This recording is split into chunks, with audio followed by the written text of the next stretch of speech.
It all started on a quiet morning at my cabin, the kind of serene spot where you'd expect nothing more than birds singing and the wind rustling through the trees. But that morning was anything but peaceful. Out of nowhere, Karen showed up, clipboard in hand, acting like she owned the place. She was pointing fingers, making demands, and insisting that I was part of her whole rules. Me? I've never even signed up for her community. The audacity of it hit me like a ton of bricks. As she rattled off fines and fees that didn't make any sense, I felt a mix of disbelief and frustration. This land, the cabin, the trees, the lakefront view, it's mine. I hold the deed in my hands, the legal proof that NoHo has authority over my property. But Karen didn't care about deeds or legality. All she wanted was control.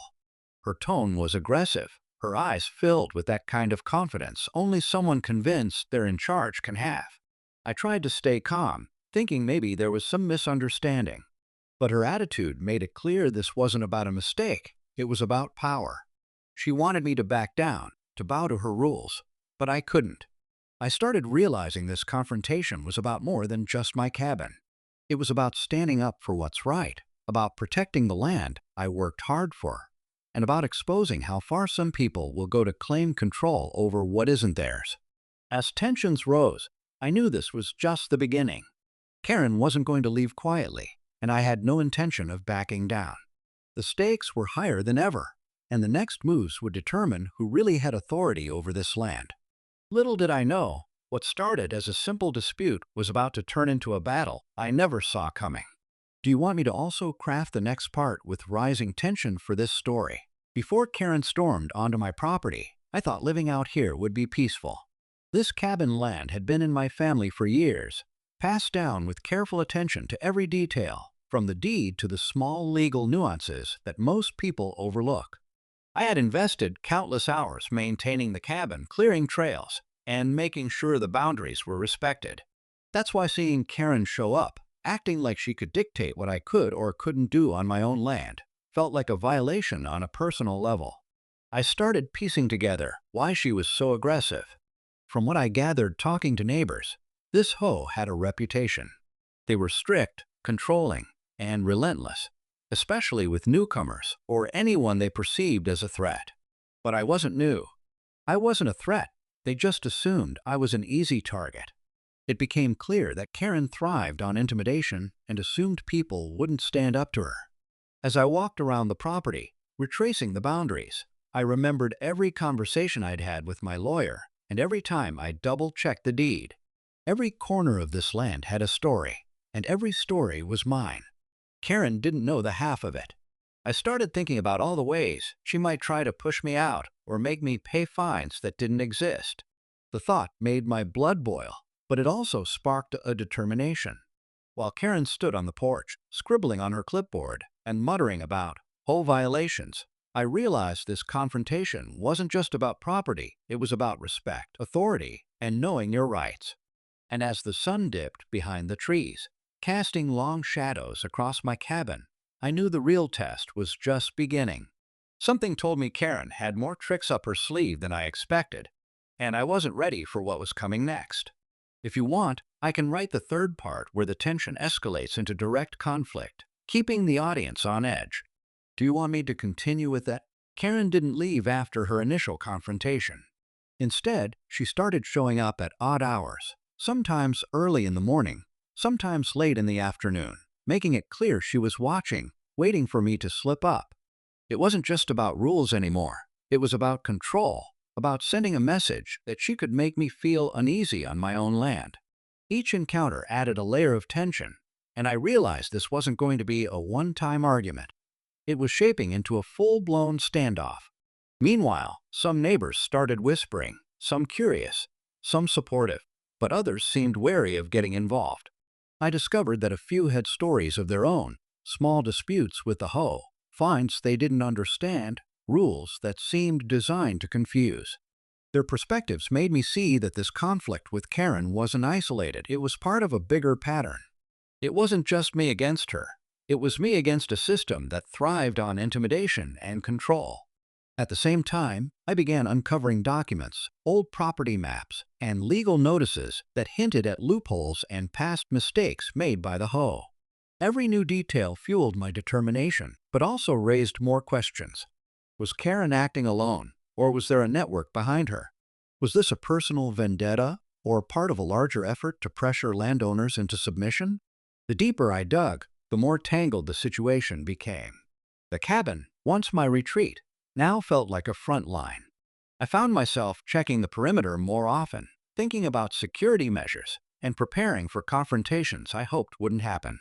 And yet, the uncertainty of what Karen would do next kept me on edge.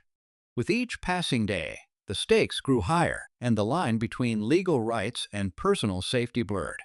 Something big was coming, and I had no idea how far Karen would go, or how far I'd have to go to protect what's mine. I can continue with the next part, where the conflict reaches a critical turning point, if you want. Do you want me to do that? Days turned into weeks, and the tension at my cabin escalated. Karen's presence became almost constant, her car parked just down the road, her shadow lingering near the property line. Every sound made me flinch. Every rustle in the trees felt like a warning. I started documenting everything, photos, timestamps, and even recording conversations, because I knew this confrontation was no longer just personal. It might become legal, but that thought didn't calm me. It made the stakes feel heavier, more real. One evening, as the sun dipped low behind the hills, Karen showed up again, this time with someone I hadn't seen before. Their presence added a new layer of intimidation. They asked questions that sounded casual, but were loaded, probing for weaknesses, trying to catch me off guard. I felt the walls closing in, but I reminded myself that I held the deed, the undeniable proof that this land belonged to me. Still, the uncertainty of their intentions made my chest tighten. At the same time, neighbors who had once been quiet began whispering rumors. Some claimed the HOA had tried similar tactics on others and even threatened legal action over minor disputes. The more I heard, the more it felt like I was trapped in a game I hadn't signed up for. The lines between right and wrong blurred, and I started questioning who I could trust. Inside the cabin, I double-checked locks, reviewed old property maps, and rehearsed conversations in my head. Every creak outside, every approaching car, felt like a countdown to something inevitable. I knew Karen wasn't going to back down, and I wasn't going to give in. My mind raced with what-ifs, imagining the confrontation turning even more aggressive. The tension was electric, like the calm before a storm, and I could sense that everything was about to reach a breaking point. If you want, I can write the climactic showdown part next, where all the tension explodes into action without resolving it fully for dramatic suspense. Do you want me to continue with that? Just when I thought I had a handle on the situation, the tension took an unexpected turn. One morning, I arrived at the cabin to find a notice taped to my front door, an official-looking document that seemed to suggest a legal claim against my land. My heart sank as I read it, but a quick glance at the fine print made me suspicious. The document referenced parcels I didn't own, clauses that didn't apply, and signatures that didn't match anything I had ever seen. Someone was trying to manipulate the law, and Karen wasn't alone this time. As I dug deeper, I discovered that the HOA had quietly enlisted a third party, a private property consultant known for aggressive tactics. This new player wasn't just there to intimidate. They were digging into public records, searching for loopholes, and pushing boundaries to make me doubt my own claim. The realization hit me like a punch. The fight had escalated from a single confrontation into a coordinated effort to pressure me into submission. Meanwhile, some neighbors started hinting at strange incidents they'd witnessed, doors left unlocked, subtle signs of surveillance, and unexplained foot traffic near the property. The sense of being watched became suffocating. My once peaceful retreat felt like a fortress under siege, and every step I took outside seemed calculated by someone else. I also learned that Karen had begun rallying support within the HOA, framing me as a troublemaker who didn't belong in the community. Rumors were spreading, and some neighbors started questioning my rights, even though the deed clearly proved I owned the land. The conflict wasn't just personal anymore. It was becoming a battle of perception, reputation, and legal maneuvering. Standing on my porch at sunset, Watching shadows stretch across the property, I realized that the next move could change everything. Karen, the hoe, and this mysterious consultant were all circling, and I had to decide how far I was willing to go to defend what was mine. The stakes had never been higher, and I knew the climax of this fight was right around the corner. I can continue next with the climactic confrontation section, where suspense hits its peak. Do you want me to proceed with that? The tension finally snapped one evening when Karen, her assistant, and the consultant showed up together, expecting me to back down. I met them at the edge of the property, holding my deed in plain view. Their expressions were a mix of surprise and frustration, as if they hadn't expected me to stand my ground so firmly. The air was thick with confrontation, the kind that makes every word feel like a spark waiting to ignite a fire. Karen started with accusations, her voice sharp and rehearsed, but I calmly presented the evidence, deed documents, property maps, and records of the HOA's previous questionable tactics. With each point I made, her confidence wavered. The consultant tried to interject, pointing to obscure rules and legal jargon, but I had anticipated every angle. Every threat, every attempt to confuse me only reinforced my position. I realized that standing firm and knowing my rights was more powerful than any intimidation. Just when it seemed like I had the upper hand, an unexpected twist shook the entire confrontation.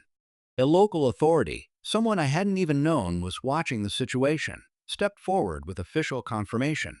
Several of the HOA's claims were invalid due to clerical errors and previous mismanagement. Karen and her team were caught off guard, realizing that their plan to pressure me had unraveled completely. In that moment, the power dynamic shifted. Karen's threats lost their weight, the consultant retreated silently, and I felt a surge of relief mixed with triumph. My cabin, my land, and my peace were secure for now. But as I looked across the property, I couldn't shake the feeling that this wasn't the end. Someone had been watching, taking notes, and quietly influencing the